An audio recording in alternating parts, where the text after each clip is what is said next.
une des causes qui l'ont fait dévier de ce droit chemin. Soit donc, comme on a vu auparavant par l'éducation des enfants, ou soit alors, lorsque les djabs, parmi les djinns ou les hommes, les ont écartés par multiples moyens.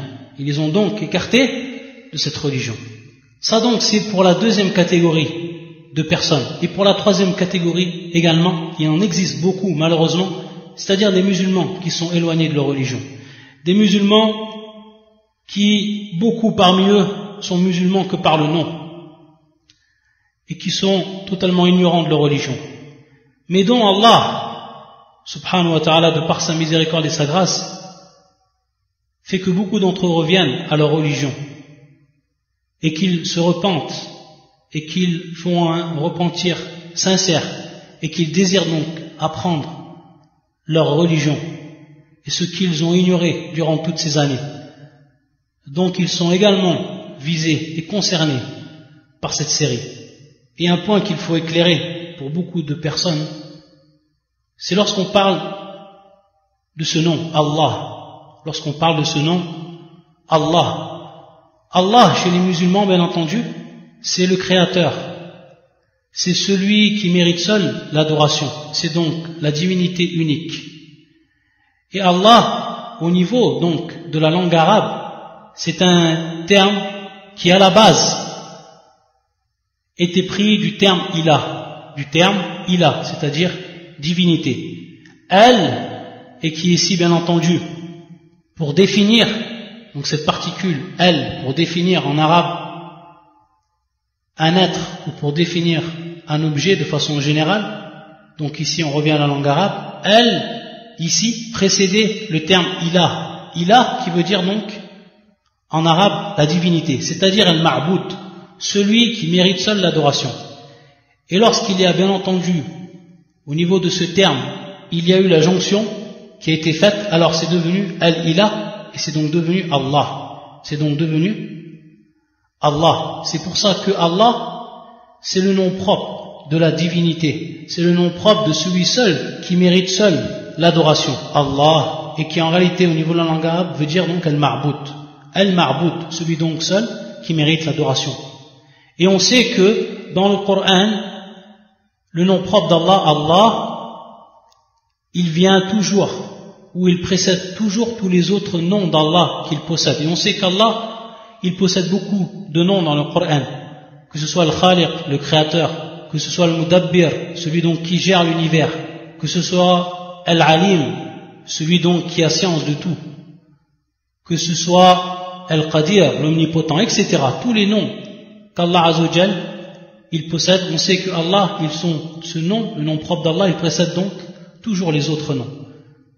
Il précède donc toujours les autres noms. Car ce nom-là, Allah, il va en réalité les comprendre tous dans son sens. Donc ça, c'est un point qui est important à préciser pour réellement savoir lorsque le musulman il dit Allah et qu'il désigne par là donc la divinité qui seule mérite l'adoration.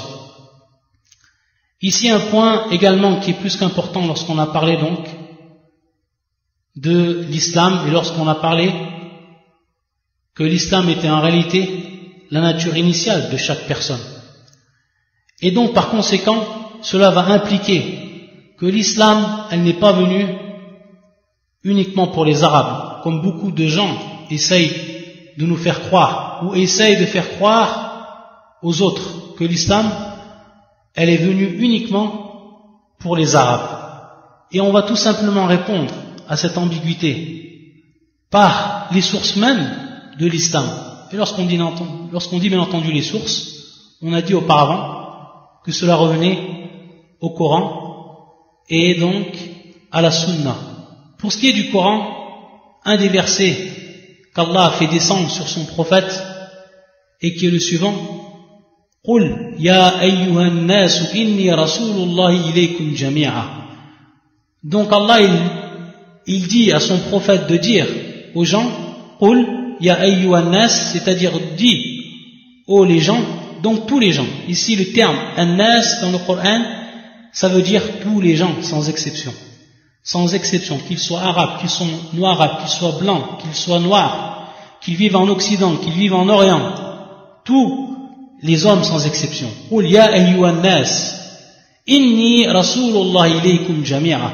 Je suis l'envoyé d'Allah, le messager d'Allah, à vous tous, ilaykum jami'a. Ce terme donc jami'a, qui ici englobe toute personne, et qui vient donc appuyer le premier terme nas, c'est-à-dire donc les gens, à vous tous. Qul ya ayyuhan nas, inni rasulullah ilaykum jami'a. Dis, ô vous les gens, je suis l'envoyé d'Allah pour vous tous. Pour vous tous. Donc ici sans exception. Ça c'est un verset du Coran qui est plus que clair. Et donc, qui fait chez les savants de l'islam l'unanimité pour dire que le prophète Muhammad sallallahu alayhi wa sallam, il a été envoyé non seulement aux Arabes, mais également aux non-Arabes, à toutes les créatures, même les djinns, que ce soit les hommes ou les djinns. Ensuite, pour ce qui est de la parole du prophète sallallahu alayhi wa sallam, ce hadith qui est rapporté par Abi Umama radiyallahu ta'ala anhu, où le prophète sallallahu alayhi wa sallam nous informe dans sa parole, une parole donc qui est authentifiée par les savants de l'islam, où il nous informe que son Seigneur faddalani rabbi ala al-anbiya, que le Seigneur a donné certaines préférences aux prophètes que les autres envoyés eux n'ont pas eu. Pourquoi? Parce que dans sa fonction de dernier envoyé, du dernier messager qui était envoyé donc à l'humanité, et de par cela, le Seigneur donc lui a octroyé certaines préférences qu'il n'a pas données à ceux qui les ont précédés parmi les envoyés. Et parmi ces préférences, il en a cité 4, le prophète sallallahu alayhi wa sallam.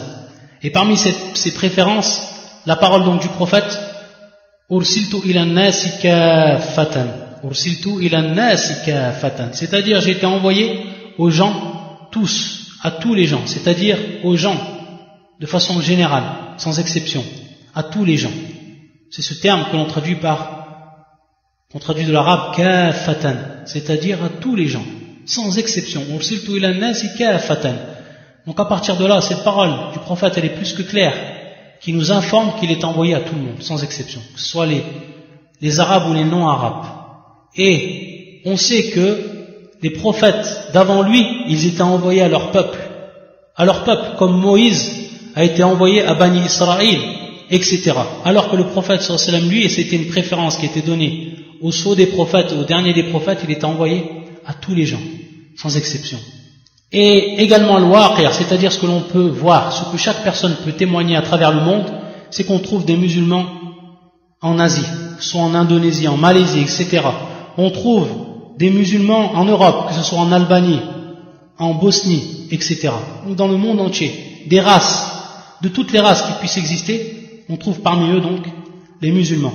Et cette religion avait été uniquement pour les Arabes, alors ça aurait été spécialement pour eux, et les gens ne seraient pas rentrés dans l'islam. Donc même ce que l'on peut voir et ce que l'on peut donc témoigner, ça prouve l'authenticité de ce précepte fondamental de l'islam, et qui est donc que cette religion est pour tout le monde sans exception.